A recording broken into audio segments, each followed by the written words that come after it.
स्वागत दोस्तों, आगे के साथ आगे सामने सबसे पहले सबसे बड़ी आपको बताएंगे दोस्तों, बीजेपी की सरकार को एक बार फिर से लेना पड़ा है कानून वापस। बताएंगे कौन से मामले को लेकर विरोध के बाद बीजेपी की सरकार है बैकफुट पर। दोस्तों इसी के साथ में चलेंगे एक और बड़ी खबर की तरफ, जहां पर राहुल गांधी ने अचानक से 11 अगस्त को बुलाई है बड़ी बैठक। दोस्तों बताएंगे देशव्यापी आंदोलन को लेकर कांग्रेस पार्टी पूरी लकीर खींचने जा रही है। दोस्तों बताएंगे क्या है पूरा मामला, डिटेल में जानकारी अब तक पहुंचाएंगे। और इसी के साथ में इलेक्शन कमीशन ऑफ इंडिया पर उठ रहे सवाल के बचाव करने के लिए उतरे थे बीजेपी के नेता और गोदी मीडिया वाले। दोनों लोगों ने जबरदस्त तरीके से फैक्ट फेंक कर मारा है दोस्तों। उसके बाद अब दूर दूर तक नजर भी नहीं आ रहे हैं। बताएंगे क्या है पूरा मामला, जहां पर उल्टा एकदम पड़ गया मामला। क्या है पूरी अपडेट दोस्तों के साथ में चलेंगे। एक और बड़ी खबर की तरफ, जहां पर पश्चिम बंगाल के अंदर भी पूरी तैयारी विपक्ष ने कर ली है दोस्तों। और भाजपा के नेता मनोज तिवारी जबरदस्ती मंदिर में घुस गए दोस्तों, करवा दी गई है तुरंत एफआईआर। बताएंगे निशिकांत दुबे को भी नापा गया है दोस्तों। एक एक करके चलेंगे आज की सारी बड़ी अपडेट की तरफ। लेकिन उससे पहले अगर आप भी मानते हैं दोस्तों की बीजेपी सरकार का काम ऐसा लगता है कि केवल यू टर्न लेने वाला हो चुका है, और इसीलिए यू टर्न सरकार बीजेपी की सरकार को कहा जा सकता है, क्योंकि बार बार कानून वापस लिया जा रहा है। तो इस वीडियो को लाइक करके लाल बटन दबाकर, चैनल को सब्सक्राइब करके बेल आइकन दबाकर कमेंट बॉक्स में लिखकर जरूर बताएगा दोस्तों कि क्यों बीजेपी के लोग चुनाव आयोग पर उठ रहे सवालों का जवाब देने के लिए आ जाते हैं। भाजपा को क्या दिक्कतें हो रही है लिखेगा जरूर। चलते हैं सबसे पहले सबसे बड़ी ब्रेकिंग न्यूज अपडेट की तरफ दोस्तों, जहां पर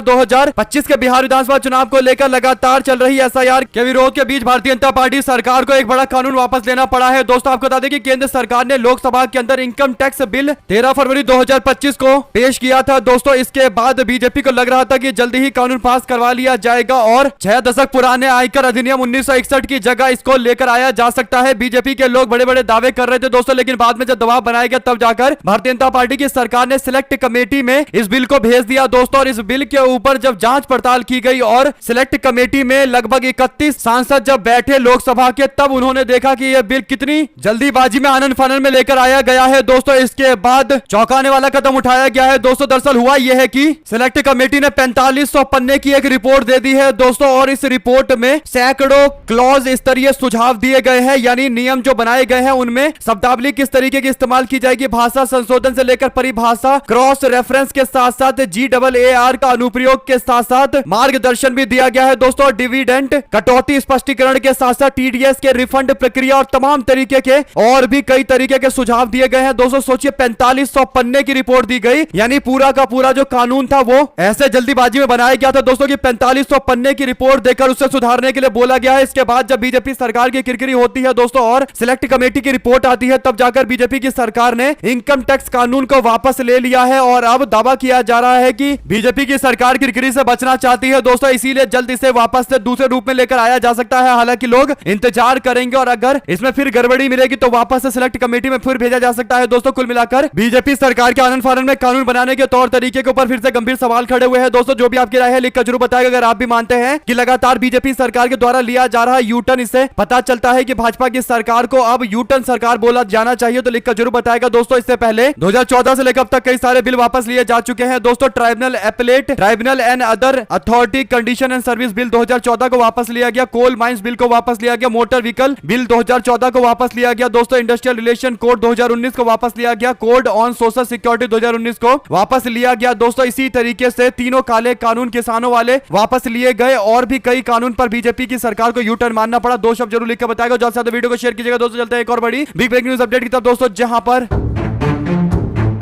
दिल्ली में चुनाव आयोग को लेकर कई सारे सवाल खड़ा करने के बाद राहुल गांधी की ओर से इंडिया गठबंधन के नेताओं को देर रात अपने घर पर पीपीटी का प्रेजेंटेशन देते हुए बताया गया कि किस तरीके से वोटों की चोरी की गई है। इसके बाद राहुल गांधी कर्नाटका के दौरे पर थे दोस्तों, जहां पर उन्होंने मतदाता अधिकार को लेकर एक रैली किया दोस्तों। और इस दौरान राहुल गांधी की ओर से स्पष्ट तौर पर लड़ाई आगे किस तरीके से होगी इसकी जानकारी दी गई दोस्तों। और अब एक और बड़ा कदम उठाया है दोस्तों इंडिया गठबंधन ने, खासकर कांग्रेस पार्टी ने, जिसने फैसला लिया है कि 11 अगस्त को नई दिल्ली में 24 अकबर रोड पर 4:30 बजे के आसपास भारतीय स्तर पर यानी ऑल इंडिया स्तर पर जो बैठक है उसे बुलाई जा रही है दोस्तों, जिसमें अध्यक्षता खुद करेंगे मल्लिकार्जुन खड़गे और राहुल गांधी भी मौजूद रहेंगे दोस्तों। बैठक में AICC यानी ऑल इंडिया कांग्रेस कमेटी के महासचिवों, राज्य के इंचार्ज और फ्रंटल संगठन के प्रमुखों को बुलाया जा रहा है। बैठक का एजेंडा मतदाता सूची में कथित हेरफेर और बल्क वोटिंग के साथ साथ फर्जी पंजीकरण के आरोपों पर देशव्यापी आंदोलन की रणनीति तय करना है दोस्तों। पार्टी सूत्रों का मानना है कि राज्यों में जनसभा, पदयात्राएं, विरोध प्रदर्शन आयोजित किए जाए। इसी कड़ी में राहुल गांधी के नेतृत्व में वोट अधिकार यात्रा बेंगलुरु से शुरू हो चुकी है दोस्तों, और विपक्षी इंडिया गठबंधन की समन्वित भूमिका को लेकर भी चर्चा विस्तृत की जाएगी। दोस्तों राहुल गांधी ने हाल ही में आरोप लगाया था कि एक एक कमरे के अंदर 40-40, 50-50 वोटर्स के नाम मिले हैं, एड्रेस गलत है और फॉर्म 6 का भी दुरुपयोग किया गया है। राहुल गांधी के सारे आरोपों पर इलेक्शन कमीशन ऑफ इंडिया की ओर से कोई ऑफिशियल मजबूत जानकारी नहीं दी गई है दोस्तों। ऐसे में 11 तारीख को कुछ बड़ा ऐलान किया जाएगा। अगर आप भी मानते हैं कि फ्रंटल संगठन के लोगों को बुलाने का मतलब ही है कि Rahul Gandhi full flash campaign की ओर आगे बढ़ रहे हैं, जो भी आपकी राय है लिखकर जरूर बताएगा। ज्यादा से ज्यादा वीडियो को शेयर कीजिए। चलते हैं एक और बड़ी अपडेट तब, जहां पर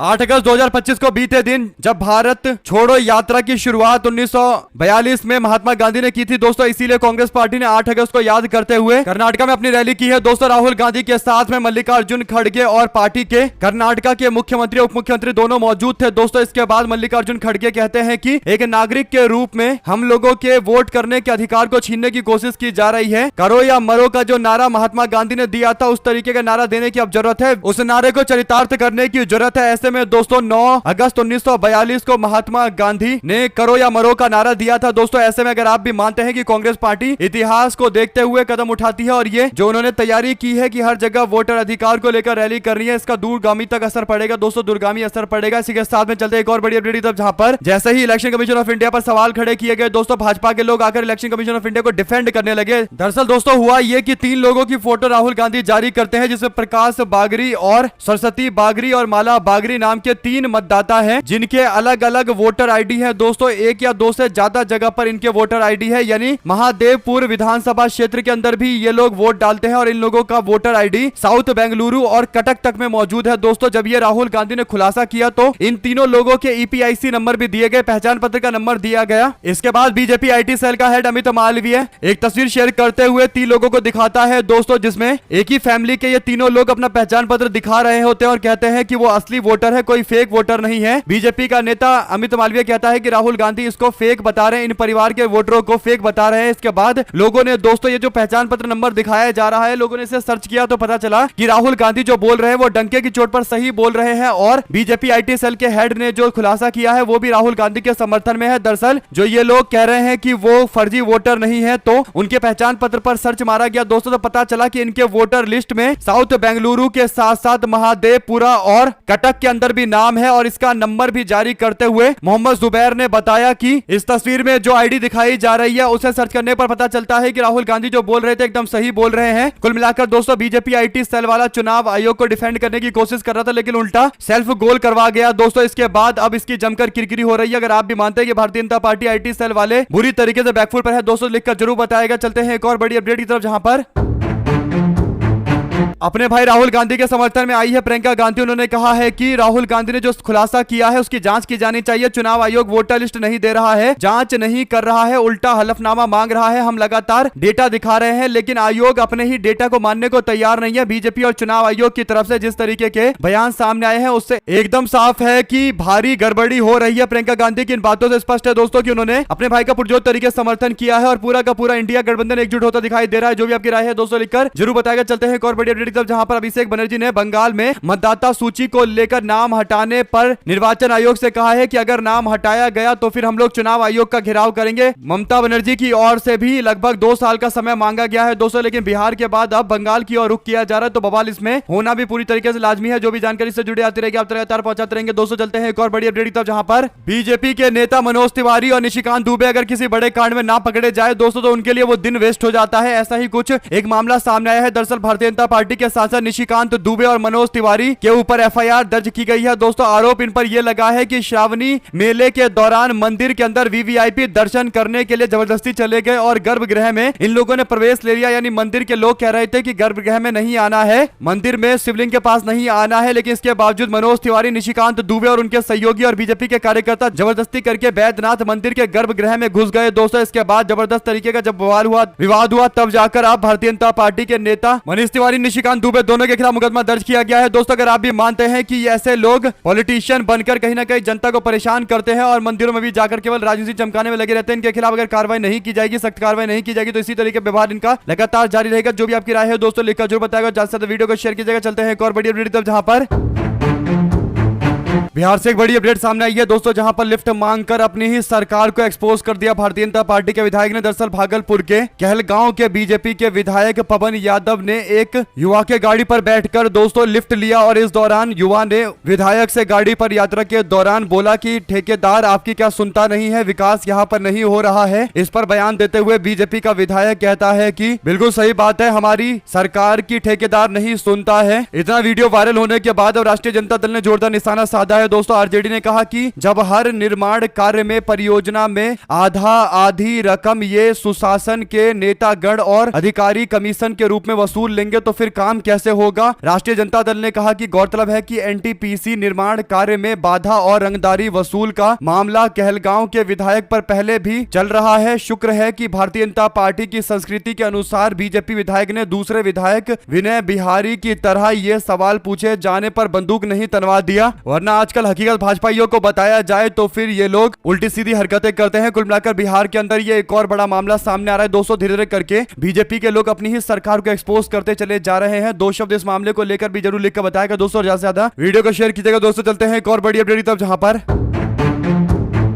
भारतीय जनता पार्टी सरकार के दो अलग अलग तरीके के रवैये को लेकर अब सवाल खड़े हो रहे हैं दोस्तों। दरअसल हुआ ये कि मालेगांव के ब्लास्ट वाले मामले को लेकर, विस्फोट वाले मामले को लेकर हिंदुत्ववादी संगठनों से जुड़े हुए आरोपियों को बरी होने के बावजूद महाराष्ट्र की सरकार ने हाई कोर्ट या सुप्रीम कोर्ट में अपील करने की इच्छा जाहिर नहीं की है दोस्तों। आरटीआई में सवाल पूछा गया तो जवाब ये मिला है दोस्तों। वहीं पर दूसरी ओर 2006 के मुंबई ट्रेन ब्लास्ट के मामले को लेकर जो मुस्लिम आरोपी थे उनको बरी किए जाने के बाद सरकार ने सुप्रीम कोर्ट का रुख किया है दोस्तों। यानी दो अलग अलग मामले को लेकर सरकार के अलग अलग तरीके के रवैये को लेकर सवाल खड़े हो रहे हैं दोस्तों। पहला मालेगांव वाले मामले पर कोई आगे सरकार चर्चा नहीं चाहती और एक तरीके से मामले को दबाने की कोशिश है, और दूसरी ओर जब मामला मुस्लिम समाज के कुछ आरोपियों से जुड़ा हुआ है दोस्तों तो फिर बीजेपी महाराष्ट्र सरकार कोर्ट के आदेश को चैलेंज कर रहा है दोस्तों। आपकी क्या राय है इस तरीके के दोहरे मापदंड को लेकर, लिखकर जरूर बताएगा। चलते हैं एक और बिग न्यूज अपडेट की तरफ दोस्तों, जहां पर दिल्ली विधानसभा में मानसून सत्र शुरू है दोस्तों। ऐसे में मानसून सत्र के दौरान बीजेपी के विधायक तरविंदर सिंह मारवाह ने अपनी ही सरकार को लेकर नाराजगी जता दी दोस्तों। अपने भाषण के दौरान तरविंदर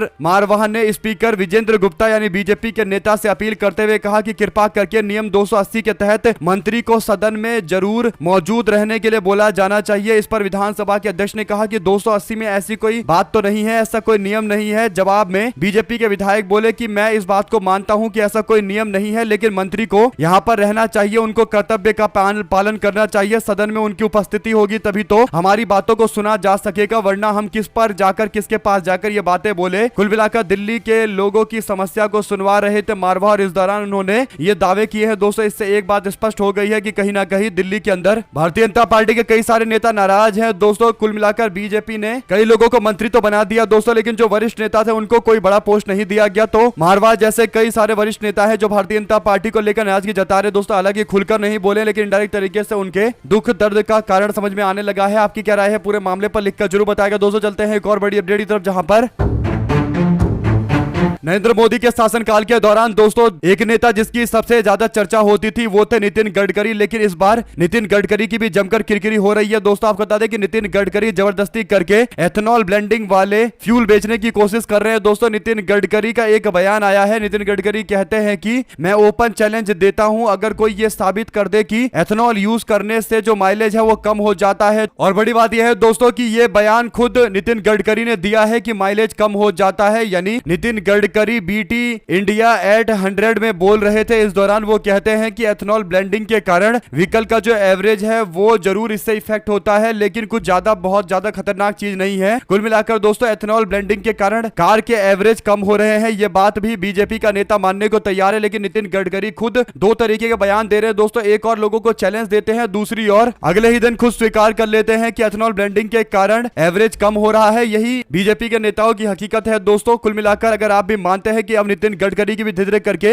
इज्जत कम होती जा रही है दोस्तों, जिस तरीके से एथेनॉल को प्रचारित करके वो कुछ पार्टियों को फायदा पहुंचाने, कुछ कंपनियों को फायदा पहुंचाने में जुटे हुए हैं, गंभीर सवाल पूछे जाएंगे। चलते हैं एक और बड़ी अपडेट तब दोस्तों, जहां पर कांग्रेस पार्टी के सांसद दीपेंद्र हुड्डा ने सोशल मीडिया पर एक जानकारी दी है दोस्तों। वीडियो क्लिप शेयर किया है जिसमें पूर्व राज्यपाल सत्यपाल मलिक को श्रद्धांजलि दी गई है दोस्तों। अंतिम संस्कार के दौरान सरकार के द्वारा कोई तैयारी नहीं की गई थी, यानी जो राजकीय सम्मान मिलना चाहिए पूर्व राज्यपाल को वो नहीं मिला दोस्तों। और इसके बाद सत्यपाल मलिक का समर्थन करते हुए दीपेंद्र सिंह हुड्डा ने कहा कि हमको सत्यपाल मलिक को राजकीय सम्मान देना चाहिए था, उनको पूरी प्रोटोकॉल के तहत अंतिम संस्कार किया जाना चाहिए था। आखिरकार वो गवर्नर के तौर पर अपनी सर्विसेज दे चुके हैं तो उनका सम्मान किया जाना चाहिए था, लेकिन इसके बावजूद बीजेपी ने ऐसा कोई सम्मान नहीं किया। दोस्तों इससे एक बात क्लियर हो गई है कि कहीं ना कहीं भाजपा अपने विरोधी लोगों के साथ कहीं ना कहीं अन्याय करती है दोस्तों, अपमानित करती है। अगर आप भी मानते हैं कि सत्यपाल मलिक का सम्मान किया जाना चाहिए और कहीं ना कहीं भारतीय जनता पार्टी ही एक्सपोज हो गई है इस पूरे मामले पर, तो लिखकर जरूर बताएगा दोस्तों। चलते हैं एक और बिग न्यूज अपडेट की तरफ, जहां पर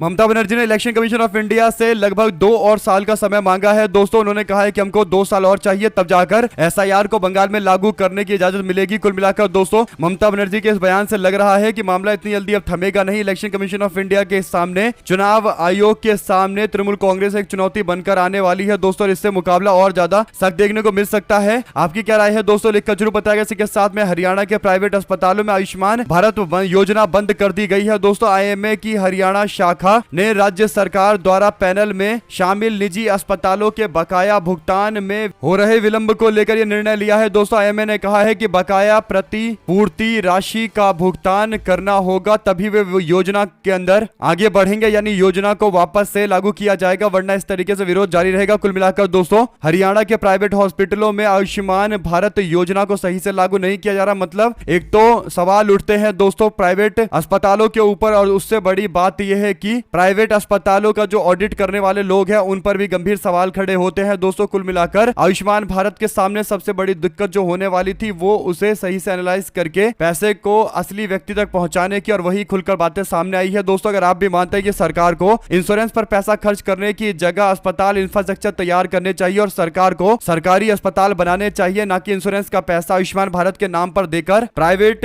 अस्पतालों को फायदा पहुंचाना चाहिए। जो भी आपकी राय है दोस्तों, दोनों अप्रोच में लिखकर जरूर बताइए कौन सा बेस्ट है। क्या इंश्योरेंस के पैसे आयुष्मान भारत की तरह पैसे प्राइवेट अस्पतालों को देना चाहिए किसी गरीब के इलाज के लिए, या फिर सरकार को खुद का अस्पताल चलाना चाहिए। चलते हैं एक और बड़ी अपडेट की तरफ दोस्तों, जहां पर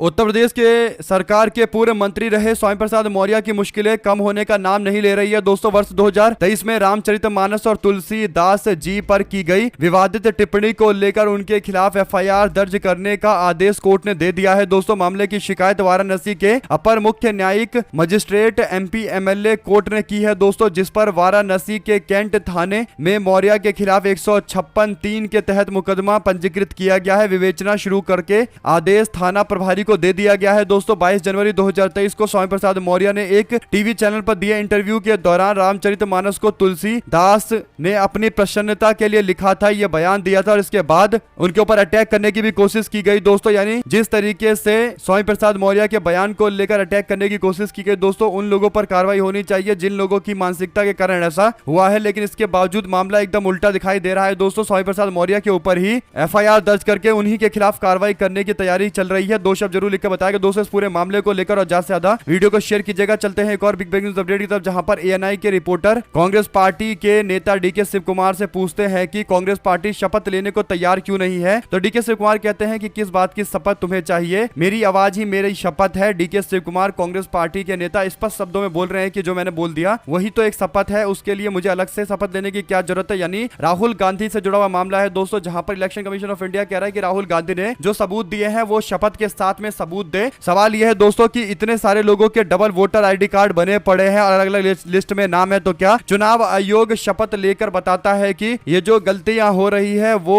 शपथ के आधार पर हुई है और उनके खिलाफ एक्शन होना चाहिए। आपकी क्या राय है दोस्तों, लिखकर जरूर बताएगा और ज्यादा से ज्यादा वीडियो को शेयर कीजिएगा। चलते हैं एक और बड़ी अपडेट की तरफ दोस्तों, जहां पर अमेरिका की तरफ से भारत के ऊपर लगाए गए 25% अतिरिक्त टैरिफ को लेकर असदुद्दीन ओवैसी ने केंद्र सरकार और प्रधानमंत्री मोदी पर हमला बोला है दोस्तों। असदुद्दीन ओवैसी ने संसद के अंदर बोलते हुए प्रधानमंत्री पर तंज कसते हुए कहा कि क्या प्रधानमंत्री भी अपना 56 इंच का सीना दिखाएंगे और ट्रंप के ऊपर 56% टैरिफ लगाएंगे। ट्रंप 50% पर रुक गए, शायद ये हमारे नॉन बायोलॉजिकल प्राइम मिनिस्टर से डर गए हैं। क्या अपनी रणनीतिक स्वायत्तता का इस्तेमाल करते हुए भारत इन पर एक्शन ले सकता है? क्या ट्रंप को करारा जवाब दिया जा सकता है? असदुद्दीन ओवैसी की ओर से जो रिक्वेस्ट की गई है दोस्तों, उस पर अभी तक बीजेपी के नेताओं की कोई प्रतिक्रिया सामने नहीं आई है, लेकिन लोग कह रहे हैं कि आखिर भारत को भी अब जवाब देना चाहिए। ट्रंप बार बार भारत पर दबाव बनाने के लिए लिए लगातार टैरिफ बढ़ा रहा है। दो शब्द जरूर लिख कर बताएगा दोस्तों। सांसद कांग्रेस पार्टी के नेता भी राहुल गांधी के लोकसभा 2024 महाराष्ट्र और हरियाणा की विधानसभा चुनावों में धांधली के आरोप को लेकर बीजेपी को घेर रहे हैं। दोस्तों चुनाव आयोग और बीजेपी ने राहुल गांधी के आरोप को खारिज किया है। वहीं पर इंडिया गठबंधन का कहना है कि आयोग को राहुल गांधी के आरोपों के एक एक जवाब देने पड़ेंगे। ऐसे में दोस्तों एक और खबर सामने आती है, जहां पर कैमरे पर पत्रकारों से बीजेपी के सांसद रवनीत सिंह बिट्टू और कांग्रेस के सांसद गुरजीत सिंह औजला बातचीत करते दिखाई दे रहे हैं। रवनीत सिंह बिट्टू ने पूछा कि